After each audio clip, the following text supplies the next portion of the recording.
হয়, এতিয়া গ্ৰীষ্ম বন্ধৰ সময় ৰাজ্যৰ বিভিন্ন প্ৰান্তত এই গ্ৰীষ্ম বন্ধৰ সময়ছোৱাত ছাত্ৰ ছাত্ৰীসকলক লৈ বিভিন্ন কৰ্মশালা অনুষ্ঠিত কৰিছে। এই মুহূৰ্তত মই উপস্থিত আছোঁ নাৰায়ণপুৰৰ মাধৱদেৱ কলাক্ষেত্ৰত।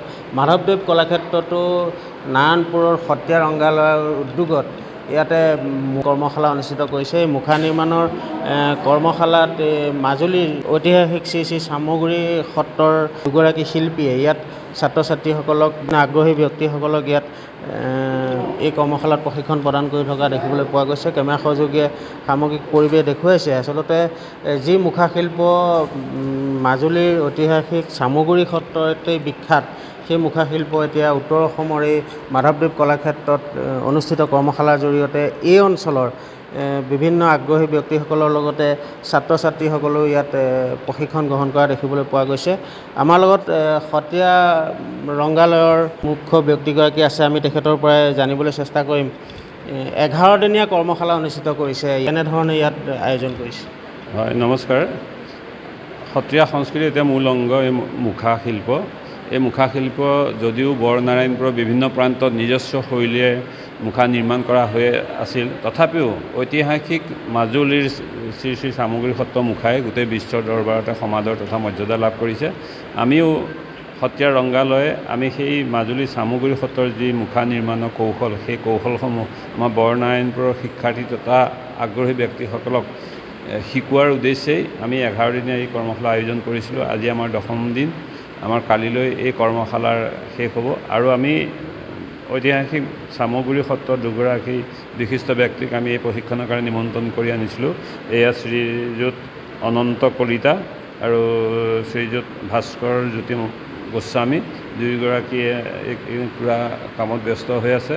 মই কালিলৈ সামৰণি অনুষ্ঠানত আমাৰ স্থানীয় বৰনাৰায়ণপুৰৰ সমূহ আগ্ৰহী ৰাইজক এই অনুষ্ঠানত অংশগ্ৰহণ কৰিবৰ কাৰণে নিমন্ত্ৰণ জনাইছোঁ। বিয়লি 5:45 এই কাৰ্যসূচী মাধৱদেৱ কলাক্ষেত্ৰৰ মুকলি মঞ্চত অনুষ্ঠিত হ'ব। কিমান আশাবাদী, যিহেতু আমাৰ এই অঞ্চলত মুখাশিল্পৰ প্ৰভাৱটো ইমান বেছি নাই?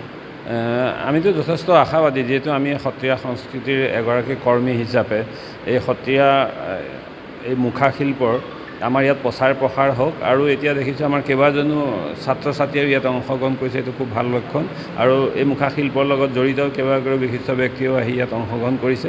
মই এখেতসকলৰ জৰিয়তে পৰৱৰ্তী সময়ত আমাৰ এই নাৰায়ণপুৰ তথা লখিমপুৰ জিলাত এই মুখাশিল্পৰ প্ৰচাৰ প্ৰসাৰ হ'ব বুলি আশা কৰিছোঁ। হয়, এনেদৰে আচলতে মাজুলীৰ চামগুৰি সত্ৰৰ পৰা প্ৰশিক্ষক আনি ইয়াত প্ৰশিক্ষণ প্ৰদান কৰি আছে।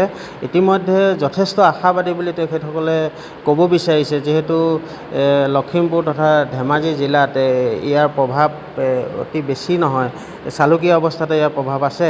চামগুৰি সত্ৰৰ শিল্পীসকলৰ জৰিয়তে ইয়াত নতুন প্ৰজন্ম আৰু একাংশ আগ্ৰহী ব্যক্তিক প্ৰশিক্ষণ প্ৰদান কৰাৰ চেষ্টা চলাইছে। আমাৰ লগত প্ৰশিক্ষক দুগৰাকীও আছে, আমি তেখেতসকলৰ পৰা জানিবলৈ চেষ্টা কৰিম। কি ক'ব, 11 দিনীয়া প্ৰশিক্ষণ প্ৰদান কৰিছে ইয়াত? হয়, যি সত্ৰীয়া ৰংগালয় উদ্যোগত যি 11 দিনীয়া কৰ্মশালা আয়োজন কৰা হৈছে, তাৰ বাবে আমি সত্ৰীয়া ৰংগালয়ৰ যিজন মুখ্য আপোনাৰ পৰিচালক তেওঁ উপেন বৰুৱাদেৱক আমি ধন্যবাদ জ্ঞাপন কৰিছোঁ।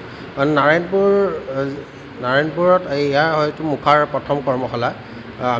আমাক চামগুৰি সত্ৰৰ পৰা নিমন্ত্ৰণ কৰি আনিছে মুখা প্ৰশিক্ষণৰ বাবে আৰু আমাৰ গুৰুৰ আদেশ মৰ্মে, আমাৰ গুৰু পদ্মশ্ৰী ডক্টৰ হেমচন্দ্ৰ গোস্বামীদেৱৰ আদেশত আমি ইয়ালৈ আহিছোঁ। ইয়াৰ যুৱকসকলক আমি এই মুখাৰ প্ৰতি আকৰ্ষিত কৰিবলৈ চেষ্টা কৰিছোঁ। আমি খুব আশাবাদী। নাৰায়ণপুৰত যিহেতু ইয়াত ৰাস হয়, ইয়াতো আমি আশা কৰিছোঁ যে ইয়াত যি ৰাস হয়, ৰাসৰ মুখাখিনি যাতে নিৰ্মাণ কৰিব পাৰে। আমি চামগুৰি সত্ৰৰ পৰা মুখা সংগ্ৰহ নকৰি যাতে ইয়াতে স্থানীয় শিল্পীয়ে যাতে ইয়াতে মুখা প্ৰস্তুত কৰিব পাৰে, আমি তাৰ বাবে খুব আশাবাদী। আৰু দেখিছোঁ যে ইয়াতে বহুতকেইজন ষ্টুডেণ্ট আহিছে, তেওঁলোকে মুখাৰ অলপ তেওঁলোকৰ কিছু আভাস আছে মুখাৰ প্ৰতি আৰু তেওঁলোকে ইয়াতে আহি অলপ নিপুণ হৈছে বুলি আমি অনুভৱ কৰিছোঁ। হয়, আমাৰ লগত আন এগৰাকী প্ৰশিক্ষক আছে, তেখেতৰ পৰা জানিবলৈ চেষ্টা কৰিম। কেনেকুৱা অনুভৱ, কেনেকুৱা লাগিছে? হয়, সঁচাকৈ বহুত ভাল লাগিছে। এতিয়া ৰংগালয় অনুষ্ঠিত কৰা এই কৰ্মশালাত উপস্থিত থাকি নিজকে বহুত ভাল লাগিছে। বিশেষকৈ উপেন বৰুৱাদেৱক ধন্যবাদ জ্ঞাপন কৰিছোঁ। ছাত্ৰ ছাত্ৰীসকল বহুত আগ্ৰহী, সেইকাৰণে শিকায়ো ভাল লাগিছে। বহুত দূৰ দূৰণিৰ পৰা আহিছে ছাত্ৰ ছাত্ৰীসকল। হয়, এনেদৰে আচলতে মাজুলী শ্ৰী শ্ৰী চামগুৰি সত্ৰৰ শিল্পীসকলে ইয়াতে প্ৰশিক্ষণ প্ৰদান কৰি আছে। কেমেৰা সহযোগীক মই পোনে পোনে এই মুখা নিৰ্মাণৰ যি কৰ্মশালা, সেই কৰ্মশালাৰ মাজলৈ সোমাই যাবলৈ অনুৰোধ জনাইছোঁ।